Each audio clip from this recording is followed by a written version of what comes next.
あなたは今、古い世界地図をテーブルいっぱいに広げているとちょっと想像してみてください。でもその地図をよく見ると、国境線が勝手に動き出して、海流の向きが変わって、さらには重力のルールまでもが目の前で猛スピードで書き換えられていくんです。いや、なかなか恐ろしい光景ですよね、それ。でも、私たちが今現実の世界で直面している状況を非常に正確に表していると思います。やっぱりそうですよね。これまで確実だと思っていた前提が足元からパラパラと崩れ去っていくような感覚、なんというか誰もが今感じているんじゃないでしょうか。そうなんですよ。というわけで今回の深掘りへようこそ。常に新しい知識のアップデートを欠かさないあなたに向けて、今日はとてつもなく刺激的な資料の山に挑みたいと思います。はい、よろしくお願いします。今回のテーマは、イギリスのザ・イコノミスト誌が総力を挙げて予測したThe World Ahead 2025、つまり2025年の世界に関する膨大な記事群です。この資料を一緒に読み解いていくわけですが、目的は単に来年こんなニュースが起きますよっていうリストをあなたにお伝えすることじゃないんですよね。違いますね。ただのニュースの並べ面ならニュースサイトを見ればいいわけですから。そうなんです。地政学的な緊張とか、テクノロジーの急激な進化、経済のシフト、そして私たちの文化がどう衝突して、今これを聞いているあなたの日常やビジネスの根底をどう揺るがすのか。はい。一見バラバラに見える出来事のその背後にある隠れたつながりを解き明かすのが今回のミッションです。点と点をつなぐ作業ですね。でもこの途方もないスケールの世界の変化って一体どうやって整理していけばいいんでしょうか。情報量が多すぎて。資料全体を貫くフレームワークから考えるのが一番わかりやすいでしょうね。2025年を形作る3つの巨大な力という視点です。3つの力ですか1つ目はドナルド・トランプの復帰。2つ目は AI とテクノロジーの物理的な現実。そして3つ目が国土の不釈性です。なるほど。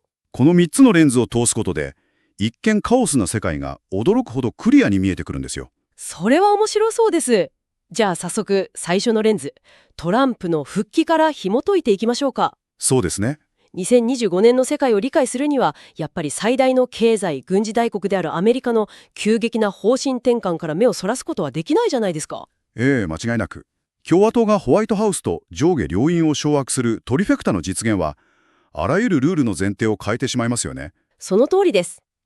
ここで特に世界のビジネスリーダーたちが注視しているのが、強硬な関税政策なんです。関税ですね。はい。すべての輸入品に10から 20%、中国からの輸入品には 60%、場合によってはメキシコからの輸入品に 100% の関税をかけるという公約ですよね。ちょっとここで聞いているあなたに一つお断りしておきたいんですか？はい。私たちがこうした関税政策とか外交のシフトについて語るとき、それが政治的あるいは道徳的に正しいか間違っているかを議論するつもりは一切ないんですよね。はい、全くありません。右派であれ左派であれ、私たちがフォーカスするのは純粋なメカニズムです。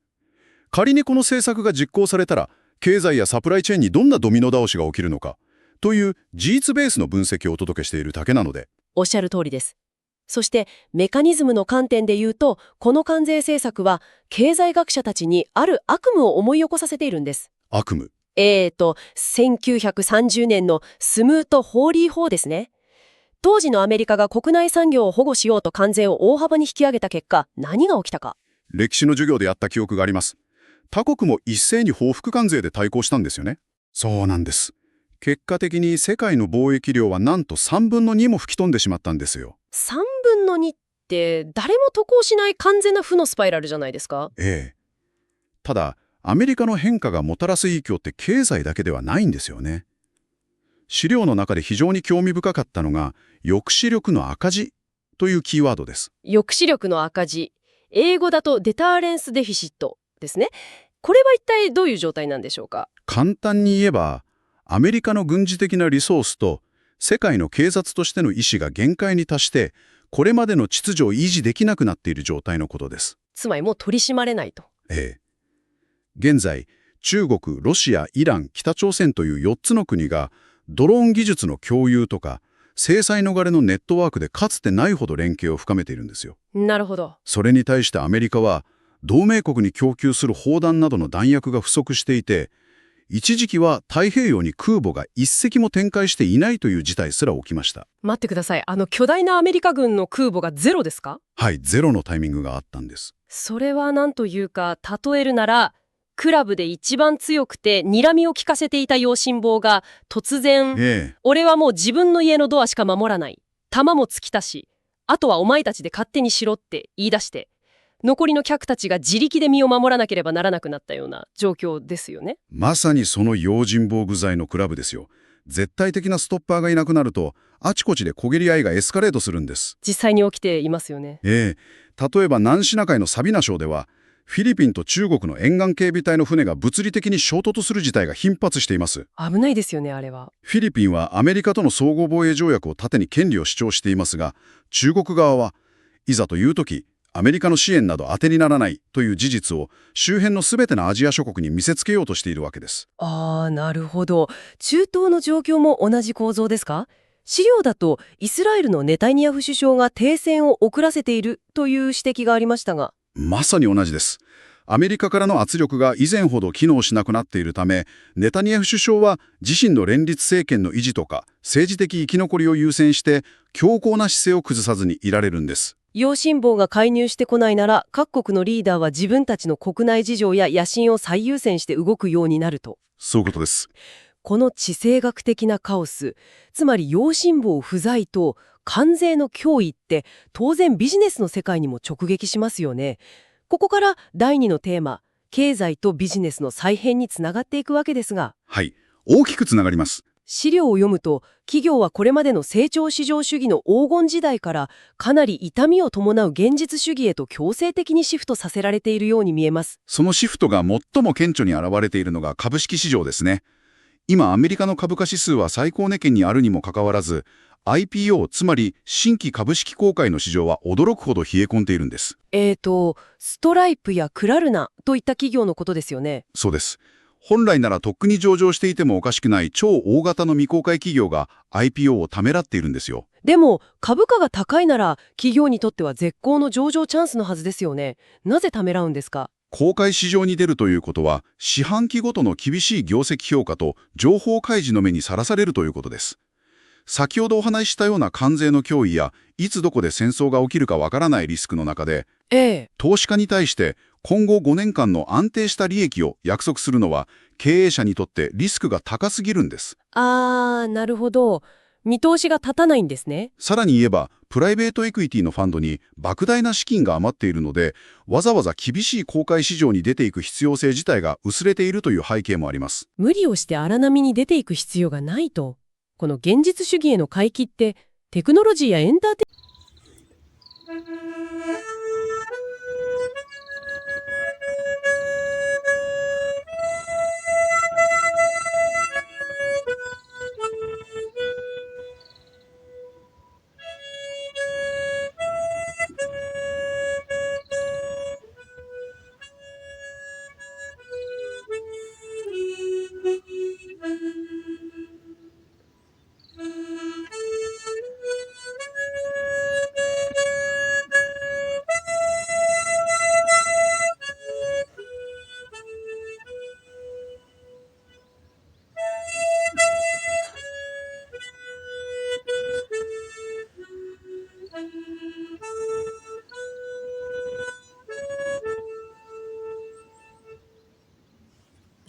イメント業界でも起きていますよね。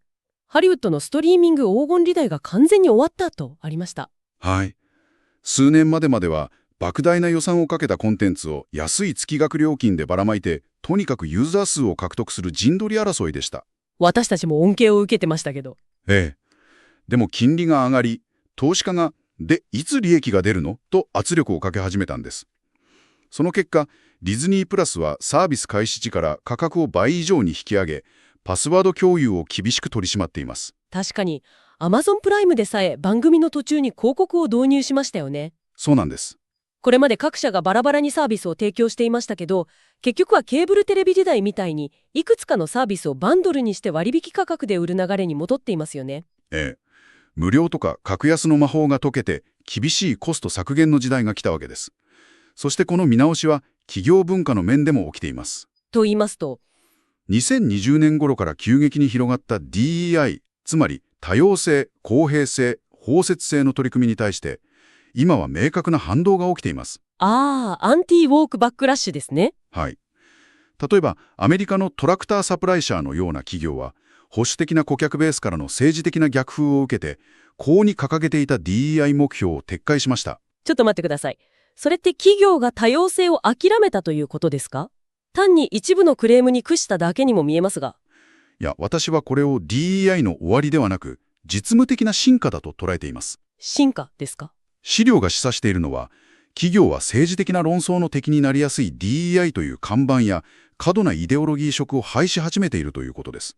でも、優秀な人材を確保するためには、多様性が不可欠であることは経営者も分かっています。ですから、採用時に履歴書の名前や写真を伏せるブラインド採用を徹底したり、面接で全員に全く同じ質問をする仕組みを整えたりと、より控えめでデータに基づいた真の公平性の確保へとシフトしているんです。看板を下ろして実務に落とし込んだんですね。リソースが限られる中で無駄な摩擦を減らしつつ、本当に効果のあるものだけを残そうとしていると。そういうことです。ただ、世界経済全体がただ縮小しているわけじゃなくて、面白い隙間での成長も起きていますよね。私が驚いたのは中国の若者たちの動きです。996カルチャーへの反発ですね。そうです。朝9時から夜9時まで週6日働くという IT 業界なんかの過酷な労働環境。これまで中国の若者は北京や上海、深センといった一級都市で猛烈に働いてタワマンに住むことを夢見てきました。でも今それに疲弊した若者たちがあえて合肥とか成都といった2級3級都市に移住しているんですよね。生活費が安くて競争も少し緩い町へ。はい。そして面白いことに彼らが移住したことで地方都市に新しいコーヒーチェーンや EV、エンターテインメントの巨大な消費ブームが起きているんです。経済のメインストリームが停滞していても、人々の価値観の変化が新しい市場を生み出しているっていう、すごく素晴らしい例ですよね。本当ですね。地政学的な隙間という意味では、深センの闇市場も非常に象徴的です。半導体の話ですね。はい。アメリカの厳しい輸出規制によって、中国は最先端の半導体を買えなくなりました。しかし現実には、NVIDIA 製の超高機能な AI チップが、カバンに詰められて密輸され、カバンで密輸ってすごいアナログですよね。それで深センの闇市場で1個3万ドル以上という途方もない価格で取引されているんです。規制が逆に闇のサプライチェーンを育ててしまっていると。このアメリカと中国の分断の中で、間に挟まれた国々はどう立ち回っているんでしょうか。どちらかの陣営を選ばなきゃいけないんですかね。興味深いのは、どちらも選ばず、両取りを狙う国々の存在です。資料では湾岸諸国、特に UAE などの動きを2頭のラクダに同時に乗ろうとする綱渡りと表現しています。2頭のラクダですか。器用ですね。具体的にはどういうことですか？例えば UAE は AI やクラウドなどの最先端テクノロジー分野ではアメリカのマイクロソフトと自国の G42 という企業を提携させて巨額の投資を引き出しています。はい。しかし同時に国内のインフラ建設や 5G 通信網の構築においてはコストが安く技術力も高い中国のファーウェイなどに依存しているんです。それアメリカは怒らないんですか？俺たちの最先端 AI 技術を渡しているのに、裏で中国のネットワークにつながってたら情報通抜けじゃないかって。まさにそこが問題になっています。アメリカからは中国の技術を排除しないなら最新チップは売らないと圧力をかけていて、湾岸諸国は極めて難しい決断を迫られているんです。なるほど。2025年のビジネスはコスト削減という内なる現実と地政学という外なる現実の板挟みになっているわけですね。その通りです。でもそこなんですよ。企業がストリーミングを値上げして DEI 部門を縮小して必死にコストを削っている。それなのにたった一つの分野にだけは狂ったように何兆円も注ぎ込んでいますよね。 AI ですね。この巨大な矛盾は一体どうやって説明がつくんでしょうか。ここからが3つ目のテーマ、 AI の限界値とテクノロジーのワイルドな新境地になります。結論から言うと2025年 AI バブルは一つの正念場を迎えるんです。正念場。はい。これまでの AI が何でも解決してくれるという魔法の夢物語から地球の物理的な制約との泥臭い戦いへとシフトするんです。物理的な制約ですか？ソフトウェアの話なのに。AI はクラウドという目に見えない場所にあると思われがちですが、実際には巨大なデータセンターで膨大なエネルギーを消費する物理的な存在なんです。まあサーバーは物理的にありますからね。例えば GPT-4 という一つの AI モデルを訓練するためだけに、アメリカの5000世帯が1年間に消費するのと同じだけの電力が必要でした。5000世帯分、たった一つのモデルの訓練でですか？そうなんです。次世代モデルになれば、この電力需要はさらに跳ね上がります。そしてもう一つ、さらに深刻な壁が迫っています。電力の次に足りなくなるもの、何でしょうか？データです。現在の AI は、インターネット上にある人間の書いた文章や画像を読み込んで賢くなっていますが、ある研究予測によると、はい。2028年頃には、インターネット上に存在する高品質な人間の学習データを全て使い切ってしまい、完全に枯渇すると言われているんです。それは衝撃ですね。つまり、とんでもない開発費をかけて F1 のスポーツカーを作ったはいものの、あれ ?2028 年には世界中のガソリンスタンドからガソリンが消えるぞと気づいちゃったような状態ですね。的確な例えです。もちろん AI が AI 自身の作ったデータで学習する合成データなどの研究も進んでいますが、経営層はこれほどの莫大な投資に見合うだけの利益が本当に出るのかと疑心暗鬼になり始めています。当然そうなりますよね。しかしその一方で、現場の労働者たちの間では全く別の現象が起きています。資料にあったシャドウ AI の話ですね。アメリカのソフトウェアエンジニアのなんと 78% が上司や会社に隠れて日常的に AI ツールを使い自分の仕事を効率化しているっていうデータ。はい。会社がセキュリティがどうだとか、費用対効果だと導入をためらっている間に、現場の人間はすでに AI の価値を見出してこっそり使いこなしてしまっている。したたかですよね。トップダウンのキャナイ投資が壁にぶつかる一方で、ボトムアップでの AI の浸透は不可逆的に進んでいる。これが2025年のリアルな AI の姿です。デジタルの世界が物理的な壁に直面している一方で、実は物理的なテクノロジーの分野ではかつてないブレイクスルーが起きようとしていますよね。私が一番興奮したのは核融合発電のニュースです。地上の太陽と呼ばれる夢のクリーンエネルギーですね。これまでは国家主導の巨大プロジェクト、ITERなんかが有名でしたけど、計画の大幅な遅れが目立っていました。しかし今、ゲームチェンジを起こそうとしているのは民間企業なんです。マサチューセッツ工科大学からスピンアウトしたコモンウェルスフュージョンシステムズという企業が開発するスパークという反応炉が2025年後半に稼働する予定です。彼らの目標って入力した以上のエネルギーを生み出す状態を2026年に達成することなんですよね。そうです。もしこれが商業化されれば、先ほどの AI の電力不足問題も世界のエネルギー覇権の構造も全てひっくり返ります。地球規模の課題に対するテクノロジーのアプローチといえば、ソーラージオエンジニアリングの議論も2025年には本格化するとか。成層圏に微粒子を散布して太陽光を反射し、強制的に地球を冷やすというまるで SF 映画のような気候変動対策ですね。それ、もし失敗して天候がおかしくなったり、一部の国だけが大雨に見舞われたりしたらどうするんですか？誰がそのスイッチを押す権利を持っているんでしょうか？まさにそこが最大の焦点です。技術的には可能になりつつあるからこそ、世界的なルールの策定が急務になっています。そこで興味深いのが、その議論の基盤として、1977年に作られた環境改変兵器禁止条約、通称 EMOD が再浮上していることです。1970年って半世紀も前の条約ですよね。しかも兵器禁止条約ですか？はい。ベトナム戦争の際、アメリカ軍が人工降雨を起こして敵の補給路をドネイ化させるポパイ作戦を実行しました。天候を操ったんですね。これを機にに、環境や天候を軍事目的で操作してはならないという条約が作られたんですが、この過去の遺物が最新の地球冷却テクノロジーの平和利用を管理するための法的基盤になるかもしれないんです。過去のルールが未来を縛るってすごく面白いですね。過去と未来の交差点といえば、テクノロジーが全く予期せぬ場所で歴史を掘り起こしている話もありました。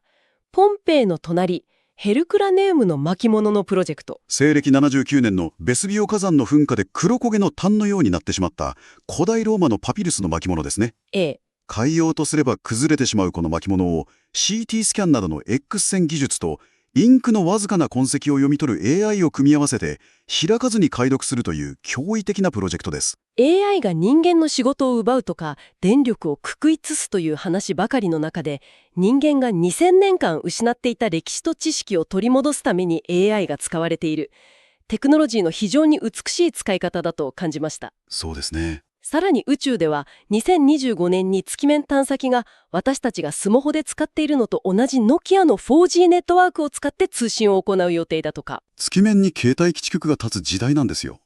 このようにテクノロジーが目まぐるしいスピードで進化し、地政学がカオスに陥る中で、私たち人間の社会や心理はどう変化しているのでしょうか。これが4つ目のテーマ、人間の反動と回帰。私の印象では、ルールが変わりすぎる世界に対して人々はひどく疲れていて、極端なものにすがりつこうとしているように見えます。その通りです。人間社会は今、不確実性への恐怖から強い秩序、時には鉄の剣と呼ばれる強権的なリーダーシップを求めるようになっています。その典型例が中南米エルサルバドルのブケレ大統領です。彼はギャングを一掃して治安を回復するために、なんと人口の約 2% を投獄したんですよね。はい。凄まじい強権発動ですが。人権団体からは猛烈な批判を浴びています。しかし、毎日ギャングの暴力に怯えていた国民からの支持は絶大で、彼は圧倒的な得票率で再選を果たしました。2% って異常な数字ですけどね。人間は命の危険や明日の生活の不安に直面したとき、抽象的な自由や民主主義よりも、力ずくでも機能する安全と秩序を選ぶんです。この手法が成功例とみなされ、治安悪化に悩むエクアドルやチリの2025年の選挙でも、強硬派の台頭を促すと予測されています。その民主主義の揺らぎってアジアでも起きていますよね。インドではモディ政権が選挙で議席を減らして弱体化し、バングラデシュでは独裁的だったハシナ首相が学生デモによって追放されました。ええ。これらは一見民主主義が機能した結果に見えますが、手放しでは喜べません。インドネシアでは過去の人権侵害疑惑があるプラボー新大統領が就任し、すでに強権的な姿勢を見せていますし、タイでは改革を訴えた野党が裁判所によって回答させられました。イギリスやポーランドのようなヨーロッパの民主主義国でさえ政治の断片化が進んでますしね。ええ、極端な主張を持つ小政党が躍進しています。複雑すぎる現代の課題に対して、私が全てをシンプルに解決してやると断言するリーダーが世界中で求められているんです。ただ、人間が求めている秩序って政治的な強者だけではないんですよね。ここで私がこの資料の中で最も驚いてかつ納得したトレンドの話をさせてください。はい、何でしょう。あなたが生きるこの2025年、政治は分断され AI が猛威を振るっています。そんな中、Z 世代の若者たちの間で、ある人物の生誕250周年が熱狂的に祝われているんです。誰だと思いますか？イギリスの小説家ジェイン・オースティンですね。高慢と偏見の作者です。はい。なぜ今、TikTok で19世紀の恋愛小説のヒーロー、ミスター・ダーシーの動画がバズって、ブリジャートン家のような中世風のロマンスドラマが爆発的なヒットを飛ばしているのでしょうか？単なる解雇趣味ではないということですよね。ええ。現代はデートアプリをスワイプしても相手の真意は分からず、キャリアの正解もなく、すべてが自己責任でカオスです。そうですね。だからこそ若者たちはオースティンの描く身分やマナーという明確な社会的ルールが存在し、最後には必ずハッピーエンドが訪れるという完璧に秩序だった世界に強烈な癒しを求めているんです。非常に鋭い文化的洞察だと思います。現実世界が予測不可能で無秩序になればなるほど、人間はコントロール可能でルールが明確な世界を文化や歴史の中に求めます。歴史の中にもですか？ええ。大英博物館がギリシャから持ち去ったパルテノンマーブルがついに返還あるいは長期貸与される可能性が高まっている動きも、歴史の清算を通じてあるべき秩序を取り戻そうとする人間の心理の表れと言えるでしょう。人間はどうにかして手綱を握ろうと必死なんですね。でも、でもどれだけ人間が強権的なリーダーを選び、古いルールにすがって秩序を作ろうとしても、どうしてもコントロールできないものがあります。はい。それがこの深掘りの最後に立ちはだかる極度の不確実性、想定外のブラックスワンです。来ましたね。これまで私たちは関税や AI といった人間の活動に基づく論理的な予測を語ってきましたが、大自然や宇宙の気まぐれの前ではそれすらも吹っ飛んでしまう。資料には2025年に起こり得る信じがたい10のシナリオが挙げられていましたが、特に恐ろしいと感じたものはありますか？最もっても警戒すべきは、巨大な太陽フレアによるキャリントンイベント級の磁気嵐です。過去にも地球を直撃したことがありますが、現代の確率としては10分の1程度で発生すると言われています。太陽の表面での爆発ですね。それが地球に当たるとどうなるんですか？ちょっと通信が乱れるくらいですかね？いえ、そんなレベルではありません。強力な電磁波が地球の磁気圏を歪め、地上の送電網の変圧器を一斉に焼き切ってしまいます。焼き切る。もし現代でこれが起きれば、インターネット、GPS、金融システム、そしてもちろん AI のデータセンターも含め、地球規模で高度なテクノロジー社会が数ヶ月間完全にブラックアウトし、数兆ドルの被害をもたらす可能性があります。私たちは AI に仕事を奪われるとか、中国の半導体がどうのと足元で争っていますが、太陽がちょっと激しくくしゃみをするだけで、私たちが築いてあげた文明は一瞬でリセットされてしまうんですね。同じような自然の脅威として、大西洋地後面循環、いわゆる AMOC という巨大な海流システムが崩壊するリスクも指摘されています。海流が止まるんですか？はい。これが止まれば、ヨーロッパは極寒の地となり、熱帯地域では雨季が消滅して深刻な干ばつが起きます。これらはすべて、どれだけ優れた政治家や AI がいてもコントロール不可能な領域です。なんか絶望的な気分になってきました。でも、人間と自然の関係において、一つだけすごくほっこりするというか、未来を感じるシナリオもありましたよね。ルワンダのマウンテンゴリラの話。ああ、イシュカンマネーの実験ですね。これはテクノロジーと自然の融合として非常に画期的なアイデアです。これ、どういう仕組みかというと、森にセンサーやカメラを設置して、AI がマウンテンゴリラの群れを監視するんですよね。ええ。もしゴリラが密猟者の罠にかかりそうになったり、怪我をしたりというニーズを検知すると、ゴリラ自身が持っているデジタル銀行口座から、それを助けてくれた地元のレンジャーなんかのスマホに、スマートコントラクト経由で自動的に報酬が支払われるんです。つまり、ゴリラが人間をギグワーカーとして雇う世界です。これまで環境保護は人間の善意や寄付に頼るボランティアでしたが、はい。人間以外の生物が自己のデータや存在価値をベースに経済活動の主体となることで、自然を守ることが地元住民にとっての持続可能なビジネスになるわけです。ゴリラが雇用主になるなんて、数年前なら SF 小説でも笑い飛ばされていたアイデアですよね。さて、あなたと巡るこの深掘りもそろそろ終わりの時間が近づいてきました。はい。2025年は本当に矛盾とコントラストに満ちた年になりそうですね。ええ。ビジネスの世界ではストリーミング産業や AI 投資が厳しい現実主義の壁に直面し、地政学的にはブロック化と関税の脅威が進んでいます。しかし、一方で民間による核融合発電や宇宙での 4G ネットワークなど、これまで夢物語だったものが確実な一歩を踏み出す年でもあります。